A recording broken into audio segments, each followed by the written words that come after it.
Mwanasiasa wa kihafidhina kutoka muungano wa vyama ndogo vya CDU-CSU Friedrich Merz anatarajiwa leo kuchaguliwa na bunge kwa kansela mpya wa Ujerumani zaidi ya miezi miwili tangu ulipofanyika uchaguzi mwishoni mwa mwezi Februari.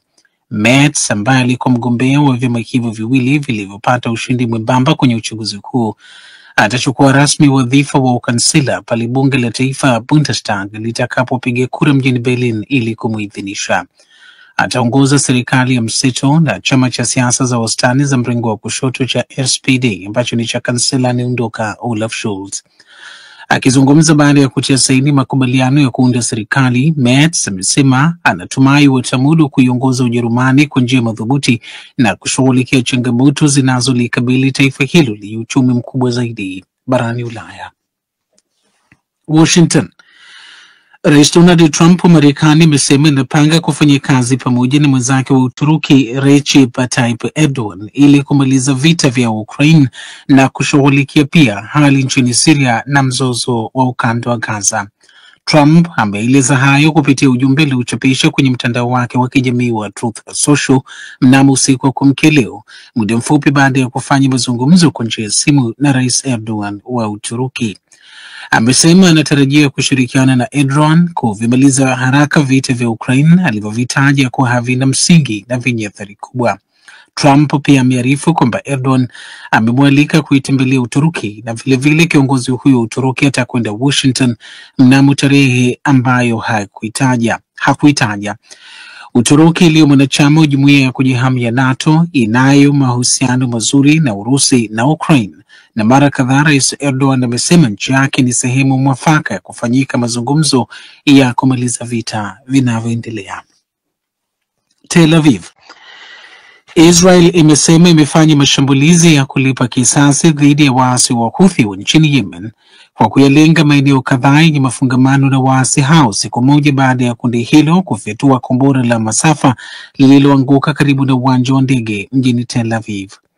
Taarifa ya jeshi la Israel imesema mashambulizi yake ni jibu kwa hujuma zinazofanywa kila wakati na Wahouthi, ikiwemo kuilenga Israel kwa makombora. Jeshi la Israel limearifu limeishambulia miundombinu muhimu ikiwemo bandari ya Hodeida ambayo inadaiwa kwamba inatumiwa kama lango kuu kwa waasi hao kupokea silaha hususan kutoka nchini Iran. Kiwanda cha saruji cha Bajil kilichopo mashariki mwa mji wa Al Hodeida nacho kimelengwa. Israel inasema kiwanda hicho ni chanzo cha mapato kwa Wahouthi na saruji yake inatumika kujenga mtandao wa mahandaki unaotumiwa na waasi hao. Mnaendelea kusikiliza taarifa hii ya habari za ulimwengu kutoka DW mjini Bonn. Goma. Jamhuri ya Kidemokrasia ya Kongo na Rwanda zimewasilisha rasimu ya mapendekezo yao ya kupatikana amani, ikiwa ni sehemu ya mchakato unaoongozwa na Marekani.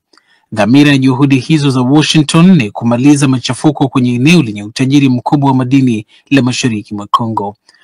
Taarifa za kupokelewa kwa rasimu hizo imetolewa na mshauri mwandamizi wa Rais Donald Trump kuhusu masuala ya Afrika na Mashariki ya Kati, Masoud Boulos. Afisa huyo hakuweka wazi kile kilichopendekezwa na pande hizo mbili, lakini amesema kuwasilishwa kwa rasimu hizo ni hatua muhimu kwenye mchakato unaoendelea. Hayo yamejiri baada ya mwezi uliopita waziri wa mambo ya kigeni wa Marekani Marco Rubio kushuhudia Rwanda na Kongo zikitia saini makubaliano ya kufanya kazi pamoja kufikia mkataba wa amani. Pande hizo mbili zimekuwa zinalaumiana kwa machafuko mashariki mwa Kongo, huku serikali mjini Kinshasa ikilaumu mara zote Rwanda kuunga mkono waasi wa M23 wanaopigana na vikosi vya serikali. Rwanda imekuwa ikikanusha madai hayo. Bucharest. Waziri Mkuu wa Romania Marcel Ciolacu amejiuzulu jana jioni, siku moja baada ya mwanasiasa wa upinzani wa mrengo mkali wa kulia kushinda duru ya kwanza uchaguzi wa marudio wa urais. Ciolacu amesema chama chake cha Social Democrat kinajiondoa kutoka muungano uliounda serikali yake, lakini mawaziri wanabakia kwenye nafasi zao hadi baada ya duru ya pili ya uchaguzi wa rais itakapofanyika Mei 18. Kwenye duru ya kwanza iliyofanyika Jumapili, mgombea wa chama cha waziri mkuu Ciolacu alishindwa na mwanasiasa mhafidhina George Simeon. Katika dunia yetu leo asubuhi tutakufahamisha yanayojiri kwenye mzozo kati ya Urusi na Ukraine unaoendelea. Hali ya sintofahamu bado imeugubika mzozo kati ya India na Pakistan, na Marekani yashutumiwa kupania kudhoofisha mkataba wa kimataifa unaonuia kuzisaidia nchi zinazoendelea. Utasikia pia makala ya afya yako, usiondoke. Na kwanza kabisa tuangazie mzozo kati ya Urusi na Ukraine unaoendelea. Mwenzangu Rashid Chilumba ameufuatilia na ametuandalia ripoti ifuatayo. Makabiliano kati ya Urusi na Ukraine yameendelea kushuhudiwa kutwa nzima jana Jumatatu na usiku wa kuamkia leo, huku kila upande ukionyesha ubavu kwa kushambulia ndani ya ardhi ya mwingine.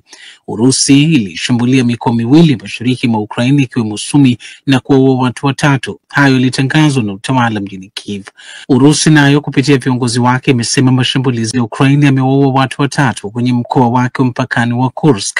Inaarifiwa vikosi vya Ukraine vilifyatua makombora kulenga mkoa huo na kisha wanajeshi wake kuingia kwenye ardhi hiyo ya Urusi kwa kutumia magari ya kivita kwenye eneo lililotegwa mabomu. Maafisa wa Ukraine hawajazungumzia chochote juu ya madai ya vikosi vyake kushambulia mkoa huo wa Kursk. Taarifa hizo lakini yumkini zitawashtua wengi ndani ya Urusi. Ukraine ilifanikiwa mwaka jana kukamata sehemu kubwa ya ardhi ya Urusi kwenye mkoa wa Kursk, lakini Moscow ilitangaza mwezi Aprili mwaka huu kuwa imeikomboa ardhi hiyo.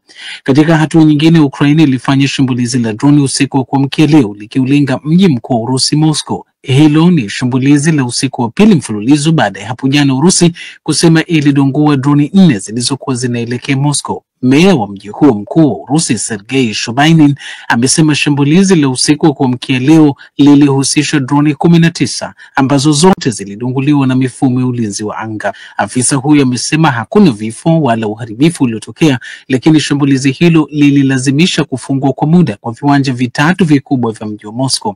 Kumekuwepo na juhudi za kidiplomasia za kujaribu kusimamisha mapigano kati ya pande hizo mbili. Juhudi hizo zinaongozwa na Marekani. Rais Donald Trump wa Marekani alipendekeza hivi karibuni usitishaji mapigano wa bila masharti kwa muda wa siku 30, mpango ambao Rais Volodymyr Zelensky wa Ukraine aliuridhia. Hata hivyo, Rais Vladimir Putin wa Urusi aliukataa mpango huo na badala yake akatangaza usitishaji mapigano wa upande mmoja kwa muda wa siku 3 kuanzia Alhamisi usiku hadi mchana wa Jumapili inayokuja. Usitishaji huo mapigano uliotangazwa na Putin unarandana na gwaride la ushindi linaloandaliwa na Urusi kila mwaka kuadhimisha kumalizika vita vikuu vya pili vya dunia. Siku hiyo husherehekewa nchini Urusi kila ifikapo Mei 9. Rais Zelensky wa Ukraine amekataa usitishaji huo mapigano uliotangazwa na Putin.